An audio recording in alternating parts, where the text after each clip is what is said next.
مشاهدين ميد نيوز، مرحبا بكم في حلقه جديده من برنامجكم عبر كي بغيتي. خرجنا الشارع الطنجاوي باش نسمعوا اراء الناس بخصوص قطاع النظافه في طنجه. اجيو تكتشفوا معنا الاجوبه كيفاش كانت.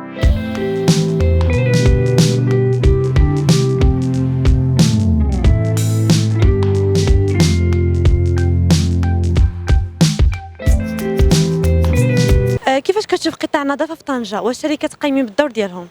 الشركات قايمين بالدور ديالهم، ولكن المشكل سميتو في المواطنين. كل مره تيسيبوا الازبال. يعني كون كانت المواطنين في واحد الساعه تيسيبوا فيها الزبل كاملين، ما غاديش تكون الازبال في الشوارع.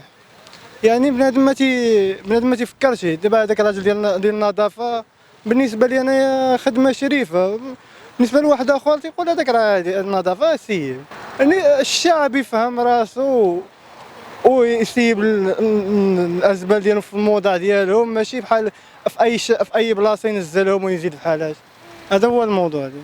في الحقيقة بالنسبة لقطاع النظافة في مدينة طنجة يحتاج إلى إعادة التأهيل والتدبير المعقلا، يعني كيدخل في لا غوفيرنونس في الحكامة ديال التدبير الترابي ديال المدينة. علاش؟ لأن كنشوفوا التباين بعدا على مستوى النظافة كتختلف من مقاطعة إلى مقاطعة، ما بين مقاطعة مدينة طنجة وبني مكادة.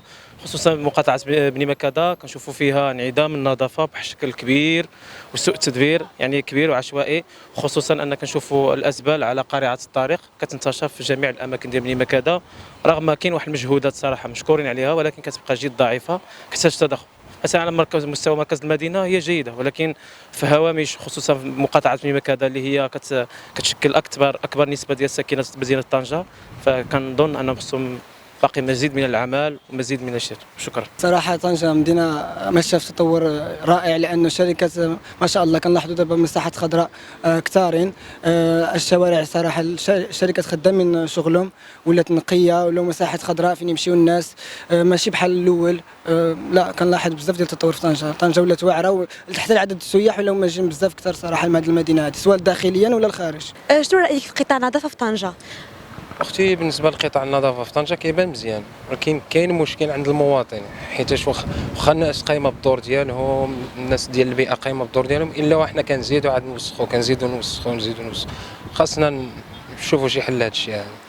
شنو الرساله اللي كتبغي توجهها لهم؟ كنوجه رساله من هذا المنبر لهاد الناس ديال المدينه انه يتعاونوا مع الناس ديال البيئه، هما قايمين بالدور ديالهم، ولكن حتى حنا خاصنا نقوموا بالدور ديالنا ان شاء الله، وتكون الامور مزيانه ان شاء الله. لا مشكل في المواطن فحال دابا كيكون كلوريس كيسيبو، اسينا كتشوف بنادم كيسيب الزبل، اخر كيقول لك كيسيبو، والا جينا كاملين نعملوا في حاله تصرف، فهمتي، ما يبقاش النظافه مزيانه.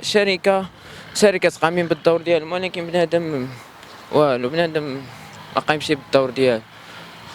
شنو الرساله اللي كتبغي توجهها لهاد الناس؟ اما كرهناش كلشي يعمل الاحتياط ديالو، الازبال ما يبقاوش، فهمت، حيت حنا عندنا في الحومه الزبل موجود كصراف، الشركات ما بقاوش حتى كيصافيو تما قوه الزبل اللي كاينه تما، حق الله. احنا ما كرهناش الشركات يجيو يطلعوا علينا حي مرس، يطلعوا علينا يحيدونا شويه نقيو شويه، كصراف الزبل مهرق تما ونسامي خانزه، ما كرهناش يجيو يطلعوا علينا، الله يرحم الوالد. شويه اختي من ناحيه الشركه، فهمتي، ما قايمينش بالدور ديالهم على اكمل واجب، حتى من المواطن هو اللي كيسبب في الهامش ديال انهيار الطبيعه والبيئه، مما كيأثر علينا حنايا والشركات وجميع افراد المجتمع. نوجه لهم رساله انه المواطن يحافظ على البيئه، وحتى من الشركه خاصها تقوم بالدور ديالها. دابا الشركات راهم مقومين بالنظافه، ولكن دابا المشكل اللي عندنا الشعب، دابا الناس اللي كيمشيو كيجيبوا الزبل على برا، فهمتيني، كيجيبوه من الكبوت الزبل وكيقيموا بالنظافه. راه الناس دابا كنشوفوا الكاميونات ديال الزبل، الشركات ديال الكاميونات ديال الزبل راه خصو دابا طنجة رجعت عالميه، فهمتيني شي.